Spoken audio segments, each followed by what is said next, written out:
అందరికీ నమస్కారం అండి.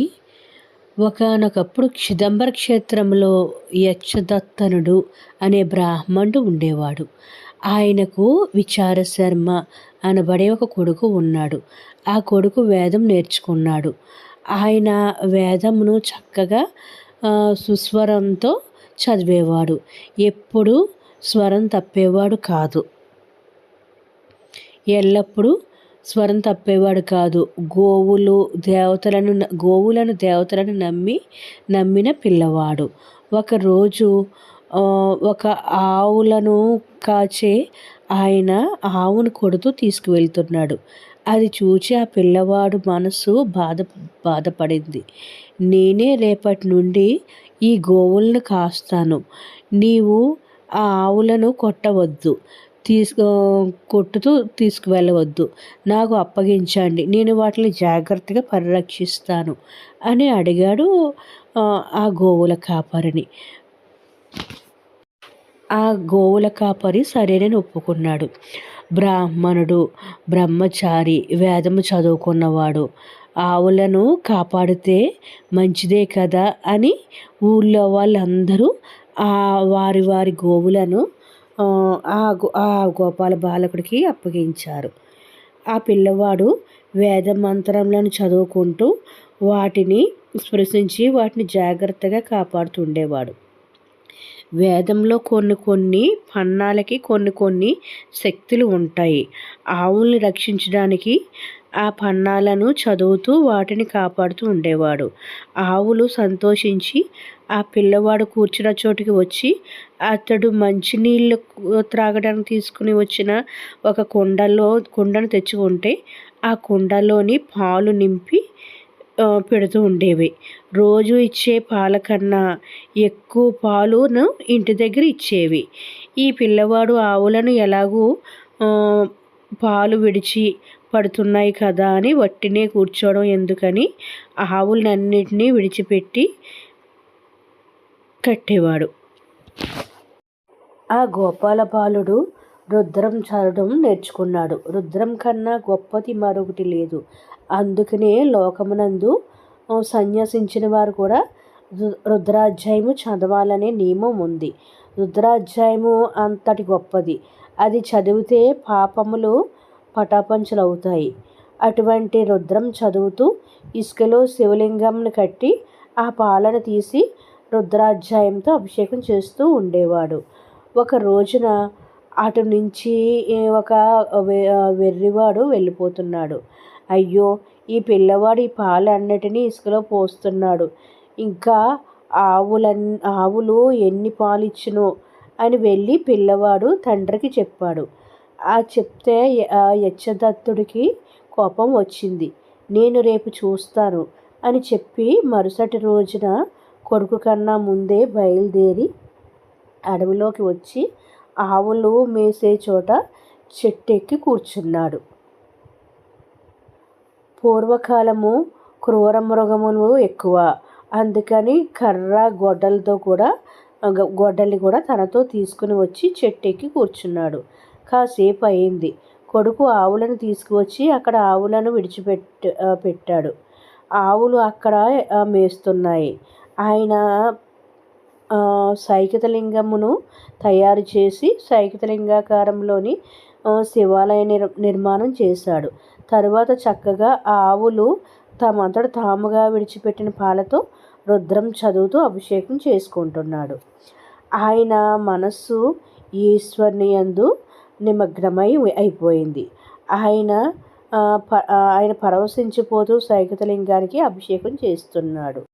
అప్పుడు చెట్టుపై నుంచి చూస్తున్న ఆ కుర్రవాడు తండ్రి, అవును, అతను చెప్పినది నిజమే, పాలన్నీ మట్టిలో పోస్తున్నాడు అని దూరంగా చెట్టుపై మీద ఉన్న తండ్రి కోపంతో చెట్టు దిగి పరిగెత్తుకుంటూ వచ్చి పెద్ద పెద్ద కేకలు వేసి పిల్లవాడిని భుజముల మీద కొట్టాడు. ఆ పిల్లవాడికి బాహ్య స్మృతి లేదు కనుక అభిషేకం చేస్తున్నాడు. కోపం వచ్చింది. తండ్రి తన కాలితో అక్కడ సైకతలింగంను తన్నాడు. అది చిన్నాభిన్నం అవడంతో అప్పుడు ఆ పిల్లవాడికి సైకతలింగం చిన్నాభిన్నం అవడంతో పిల్లవాడికి బాహ్యస్మృతి వచ్చింది. వెంటనే కోపంతో తండ్రి వచ్చినప్పుడు గొడ్డలి అక్కడ పెట్టాడు. ఈ పిల్లవాడు వచ్చినవాడు తండ్రియా లేక మరెవరు కూడా చూడలేదు.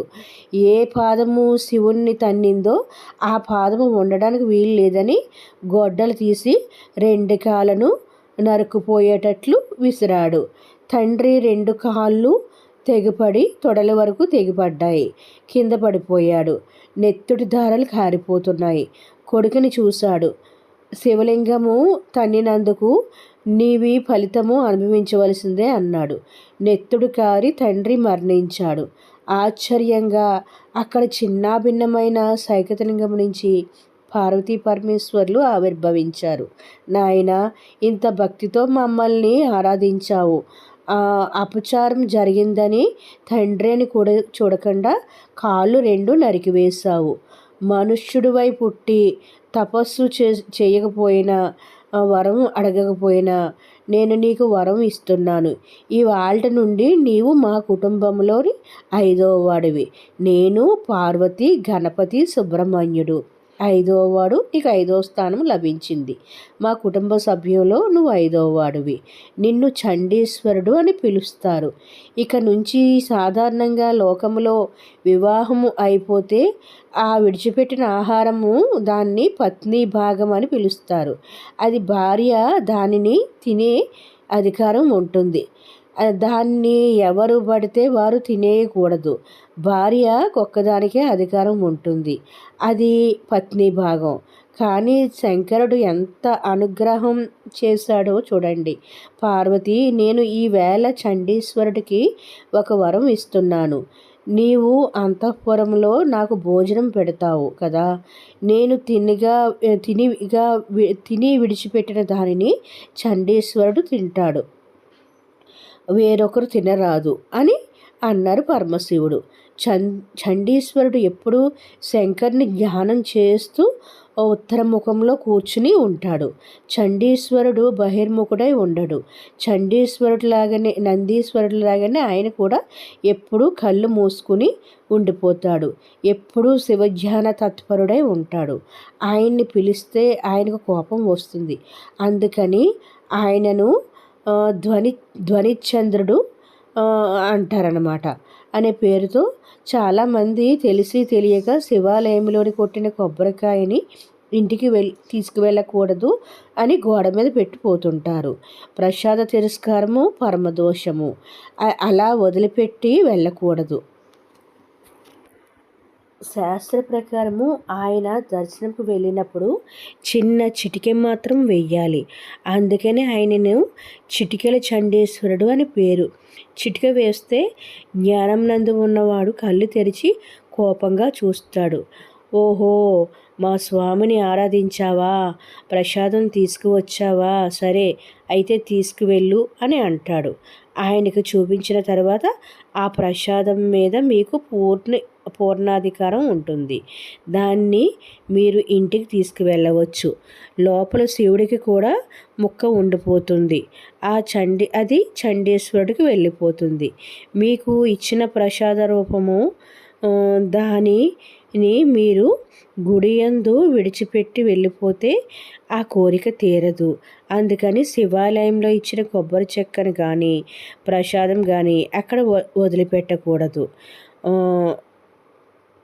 చండీశ్వరి స్థానం నందు చప్పట్లు కొట్టకూడదు. చిన్నగా చిటిక మాత్రమే వెయ్యాలి. అంత పరమ భావనమైన స్థితికి చేరిన వారు చండీశ్వరుడు. ద్రవిడ దేశంలోని శివాలయంలో ఊరేగింపు జరిగితే నందిని తీసుకువెళ్ళరు. చండీశ్వరుడు ఉంటాడు ఉత్సవమూర్తులతో. పార్వతీ పరమేశ్వర్లు, గణపతి, సుబ్రహ్మణ్యుడు, చండీశ్వరుడు ఈ 5గురిని ఊరేగింపుగా తీసుకువెళతారు. పరమేశ్వరుడు చండీశ్వరునికి 5వ స్థానం ఇచ్చాడు.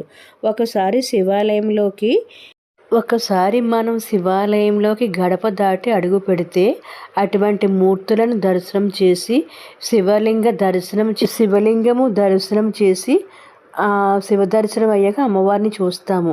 మన భాగ్యమే భాగ్యము. అందుకే శివాలయం, విష్ణాలయము ఈ 2 లేని ఊరు పూర్వం ఉండేది కాదు.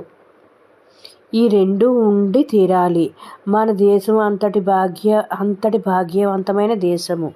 మనం చేసుకున్న జన్మ జన్మల పుణ్యము.